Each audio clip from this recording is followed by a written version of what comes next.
How do you capture a high V-value target when the whole world is watching? You create a masterclass in deception. The CIA set the stage with a single building as bait and filled the sky with 150 aircraft to create a deafening sonic shield for the helicopters to drop Delta forces. F-35s lit up the perimeter, turning night into day. By the time the dust settled, the helicopters had already touched down and Maduro was gone. We and APOs LL also look at how the US uses the F-35 jets and its Navy to launch a large-scale attack. All in the video ahead. In the dead of night that is too morninging, the lights went out in Caracas. By 5 a.m., the president of Venezuela was gone. But how US played a deception games while the whole world were focused on the aircraft carriers in the Caribbean. A shadow war was being fought on the ground. This wasn't an APOs. An invasion.it was a surgical extraction.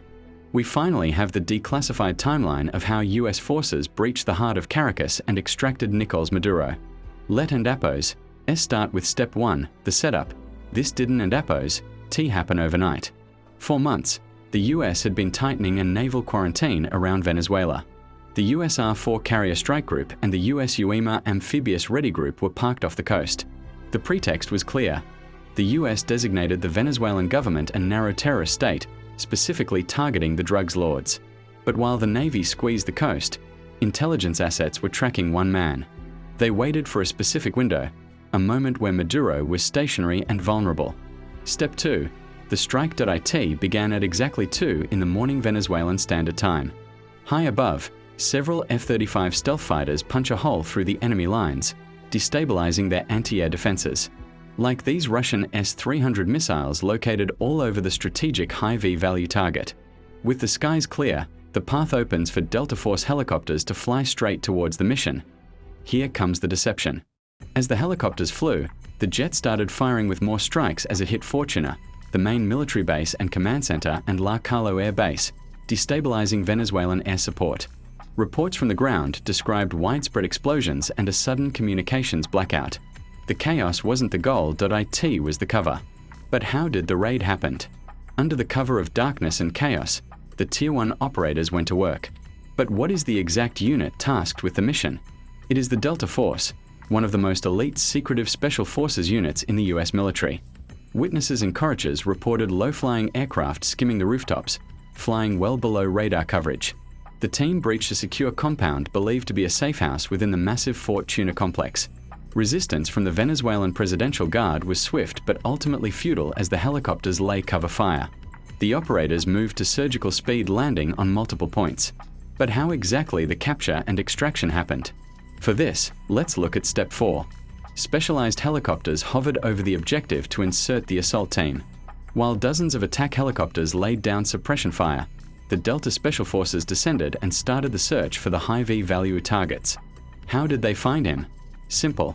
The CIA had planted spy inside Nicolás Maduro closed circle. While back in the US, Delta Force built an exact replica of his safe house, rehearsing the raid until they could do it blindfolded.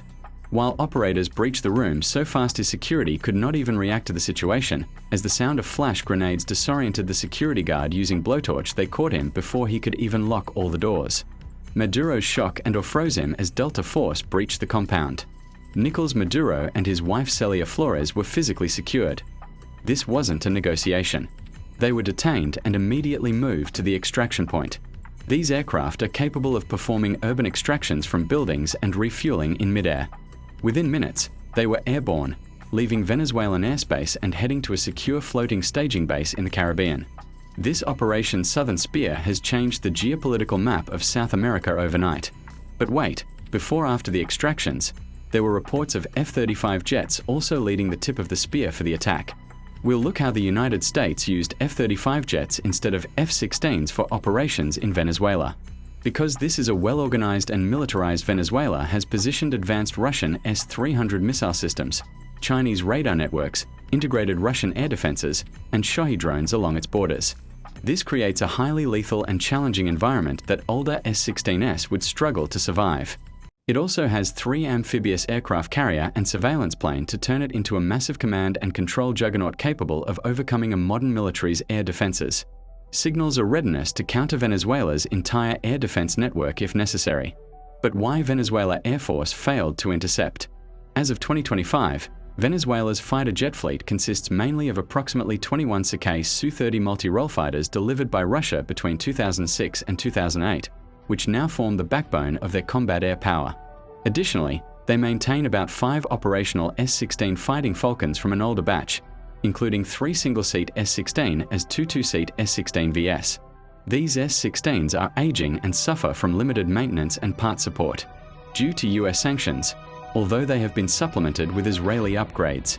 Venezuela acquired its F-16 jets from the United States through a foreign military sales agreement called Peace Delta in May 1982 during a period of good diplomatic and military relations.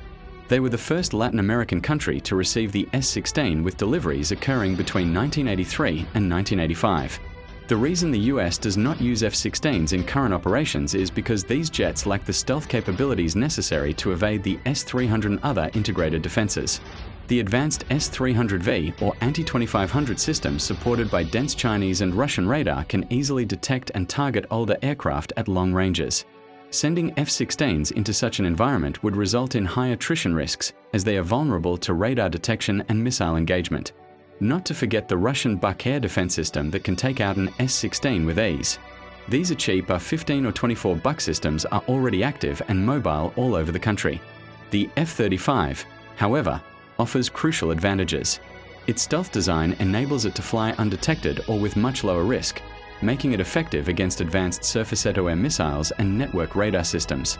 Its sensor fusion, electronic warfare, and data link capabilities allow it to simultaneously suppress and target mobile and fixed air defense positions, adapting rapidly to counter Russian and Chinese radar configurations.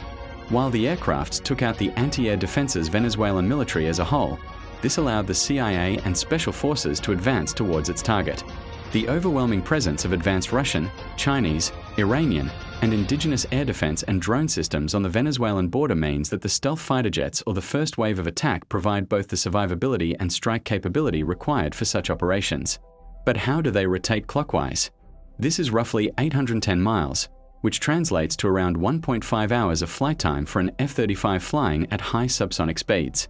These jets rotated clockwise as its combat radius is approximately 770 miles, meaning it can reach most of Venezuela from Puerto Rico with careful fuel management and limited loitering. To extend mission time and reach deeper inland, air-to-air refueling tankers deployed strategically in the Caribbean region support these operations. In situations requiring strikes within minutes, US amphibious assault ships equipped with F-35BS can launch jets rapidly. From such ships positioned in the Caribbean, F-35BS can reach Venezuelan targets within roughly 15 to 10 minutes, depending on speed and route.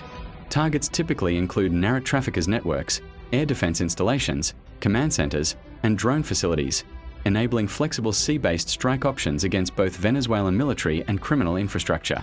In essence, the F-35 deployment by the US near Venezuela redefines its military capabilities in the region.